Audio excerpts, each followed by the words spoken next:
జమ్మికుంట ప్రాంతంలోని ఇల్లందకుంట ప్రాంతంలో శ్రీరామ నవమి అనేది చాలా ఘనంగా జరుగుతున్నాయి. మరి ఇటు సందర్భంలో మనతో పాటు కరీంనగర్ జిల్లా మాజీ జడ్పీ చైర్పర్సన్ గారు ఉన్నారు. వారితో ఈ రోజు మాట్లాడదాం. అక్క నమస్తే అక్క. ముందుగా మీకు శ్రీరామ నవమి శుభాకాంక్షలు. ఎలా అనిపిస్తుంది అక్క ఈ రోజు ఈ ఏర్పాట్లు ఎలా ఉన్నాయి మీకు? Thank you. మీ అందరికీ మరియు తెలంగాణ వ్యాప్తంగా శ్రీరాముని కళ్యాణ శుభాకాంక్షలు తెలుపుతున్నాను. రాముడు అందరి బంధువుడు, రాముడు అందరి వాడు. ఇలా రామ బంధువులందరికీ పేరు పేరున నేను శిరస్సు వంచి నమస్కరిస్తున్నాను. ఈ ఇల్లంతకుంటకి ఒక చరిత్ర ఉంది. భద్రాచలం తర్వాత ఇల్లంతకుంట చరిత్ర ఉంది.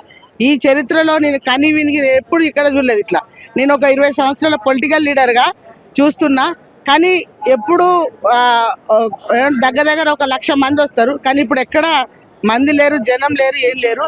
మరి జనం ఎందుకు ఇట్లా దేవుణ్ణి వ్యతిరేకిస్తున్నారు? దేవుడా మరి వాళ్ళని వ్యతిరేకిస్తున్నారు? అర్థమైతే లేదు.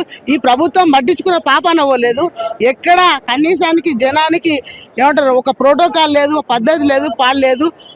మా వెహికల్ కొంతమంది అక్కడికి వస్తుంటే ఆ జనాన్ని అట్నుంటే తరలిస్తున్నారు. పోలీసు వాళ్ళు అతి ఉత్సాహం చేస్తున్నారు. అందుకనే జనాన్ని కూడా ఈ ఎండలో మండుటెండలో కూడా లెక్క చేయకుండా ఏ దారి గుండా పడితే ఆ దారి గుండా ప్రజలు వస్తున్నారు. చాలా గొప్ప రోజు ఈ రోజు.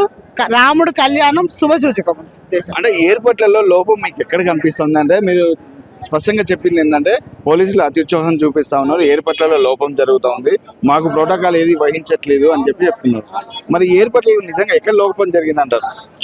ఇక్కడికి నేను ఒక జిల్లా పరిషత్ చైర్మన్గా ఉన్నా. ఇక్కడికి కలెక్టర్ వచ్చేది, ఇక్కడికి ఆర్డీఓ గారు వచ్చేది, సిపి గారు వచ్చేది, ఏసీపీ గారు వచ్చేది. పోలీసు వాళ్ళు మన ఇక్కడికి వచ్చి ఇక్కడ ప్రజలకి బందోబస్తుగా ఉండేది. ఒకప్పుడు మంచి పరిపాలన నడిచింది. కానీ ఇప్పుడు ఆ పరిపాలన నడుస్తలేదు.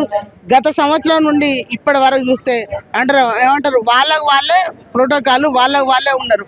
కానీ రాజకీయ నాయకులకు కాదు ఇది కళ్యాణం. ప్రజల కొరకు, లోక కళ్యాణం కొరకు రాముని కళ్యాణం నడుస్తుంది. కాబట్టి అందరూ సమానంగానే పోవాలి, అందరికీ మర్యాద ఇవ్వాలి. ఆ గౌరవం దక్కాలంటే మనం వాళ్ళు చూసే దాంట్లో తేడా రావద్దు. పోలీసు వాళ్ళు వాళ్ళ డ్యూటీ వాళ్ళు చేయనియండి. కానీ అతి ఉత్సాహం చేసి జనాన్ని భయభ్రాంతులకు గురి చేసి ఓన్లీ కాంగ్రెస్ నాయకులకే వచ్చి కాంగ్రెస్ నాయకులే వత్తాసు వాళ్ళకి వాళ్ళ ప్రోటోకాల్కే వాళ్ళకే ఇచ్చేస్తే ప్రోటోకాల్ అనేది కాదు. ఇక్కడ ఏ ప్రభుత్వమైనా, ఏ ప్రజలైనా, ఏ ప్రభుత్వ అధికారులైనా, ఏ ప్రజాప్రతినిధులైనా ప్రజల కోసమే ఉన్న విషయం అని గుర్తించాలని మీరు అంటారు. సో ఇదండి ఈ జమ్మికుంట ప్రాంతంలో జరుగుతున్నటువంటి శ్రీరామనవమి కళ్యాణంలో పోలీసులనే అత్యుత్సాహం, అధికారులనే అత్యుత్సాహం ప్రవర్తిస్తున్నారు. ఏ ప్రోటోకాల్ కూడా వేయించట్లేదు అని చెప్పి మాజీ జడ్పీ చైర్పర్సన్ అయినటువంటి విజయ్ గారు తెలియజేశారు.